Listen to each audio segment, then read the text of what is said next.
This question comes from Matthias Norps, who asks, how much computing power could we achieve if the entire world population stopped whatever we are doing right now and started doing calculations? It sounds like a massive mobilization of brain power, but if you're hoping to mine Bitcoin with pencil and paper, you might want to put the notepad down.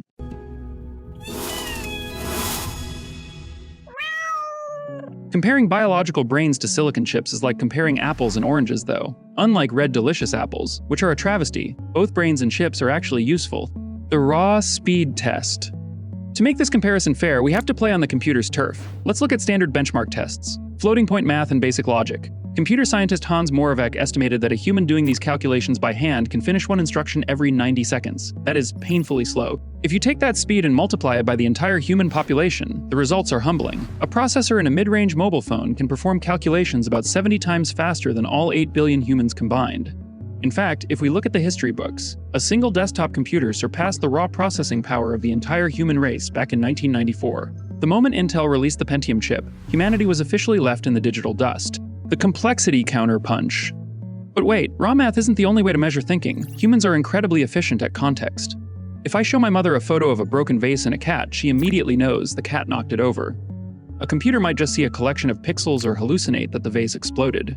Our brains are complex. In 2013, the K supercomputer using 82,000 processors took 40 minutes just to simulate a single second of brain activity. If we measure by complexity rather than just speed, computers are still catching up to us, and they likely won't overtake the raw complexity of human brains until around 2036. The middle ground. So, we have two extremes. In simple math, we are 0.01 MIPS million instructions per second. In brain simulation, we are 50 billion MIPS.